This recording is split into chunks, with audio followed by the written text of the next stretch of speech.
ఒక మంచి కార్యక్రమం కంటి వెలుగు అనే కార్యక్రమాన్ని ఆ రోజు కేసీఆర్ గారు ప్రభుత్వంలో ఉన్నప్పుడు గ్రామ గ్రామాన చేసిండు.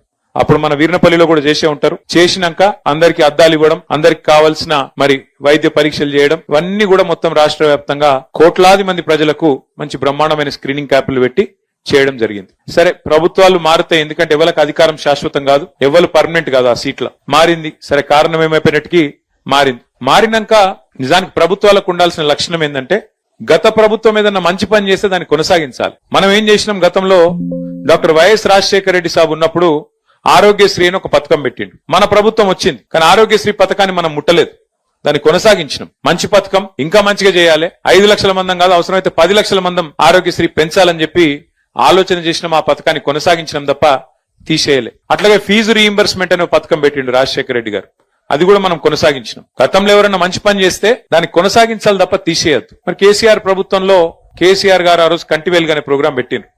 ఈ ప్రభుత్వం కూడా కొనసాగించింటే మంచిగుండే, బాగుంటుండే. ఎందుకంటే ఎప్పటికప్పుడు ప్రతి సంవత్సరం జనాభా మన వయసు పెరుగుతూనే ఉంటది, జనాభా పెరుగుతూనే ఉంటది, సమస్యలు వస్తూనే ఉంటాయి, ఆరోగ్య సమస్యలు. కాబట్టి ఎప్పటికప్పుడు ప్రతి సంవత్సరం కంటి పరీక్షలు చేయించి ప్రతి ఊళ్ళే కళ్ళద్దాలు ఇస్తే ప్రభుత్వానికి మంచి పేరే వస్తుంది తప్ప చెడ్డ పేరు రాదు. కానీ ఈ కాంగ్రెస్ ప్రభుత్వం వచ్చినాక ఎందుకో ఏమో వాళ్ళు కేసీఆర్ పేరంటేనే వాళ్ళకి నచ్చలేదు. వాళ్ళు ఏం పేరున్నా తీసి పక్కకు పెట్టుతున్నారు. పిల్లగాళ్ళు పుడితే కేసీఆర్ గారు ఆ రోజు ఒక మంచి కార్యక్రమం పెట్టిండు. ఆడపిల్ల పుడితే ప్రసూతి ప్రభుత్వ దవాఖానలు అయితే 13,000 రూపాయలు ఇచ్చేది, కేసీఆర్ కిట్ ఇచ్చేది. మగపిల్లగాడు పుడితే 12,000 రూపాయలు ఇచ్చేది, కేసీఆర్ కిట్ ఇచ్చేది. దానివల్ల ఏం లాభం జరిగింది? ప్రభుత్వ దవాఖానాలలో ప్రసూతులు పెరిగినాయి, మాతా శిశు మరణాలు తగ్గినాయి, పిల్లలు చచ్చిపోవడం తగ్గింది, మళ్ళీ మహిళలు కూడా తల్లులు కూడా చచ్చిపోవడం తగ్గింది, బాగా తగ్గింది. భారతదేశంలోనే మంచి పేరు వచ్చింది.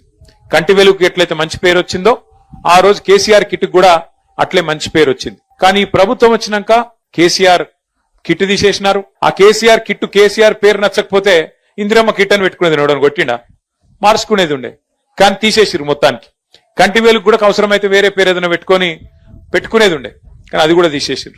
అందుకే నేనేమనుకున్నా అంటే ప్రభుత్వం చేసినా చేయకపోయినా మన రాజన్న సిరిసిల్ల జిల్లా కాడికి మాత్రం ఎవరైనా కొంతమంది తెలిసిన దోస్తులుంటే వాళ్ళని పట్టుకొని మనమన్నా చేయాలని చెప్పి సవేరి బాయి సాబ్ను పట్టుకుంటే ఆయన ముందుకొచ్చిండు. తప్పకుండా నేను చేస్తానా, మీకు కావాల్సినదంతా కూడా నేను ఏర్పాటు చేస్తా, వైద్యులను పంపిస్తా, మొత్తం ఏర్పాట్లు చేస్తా అన్నాడు.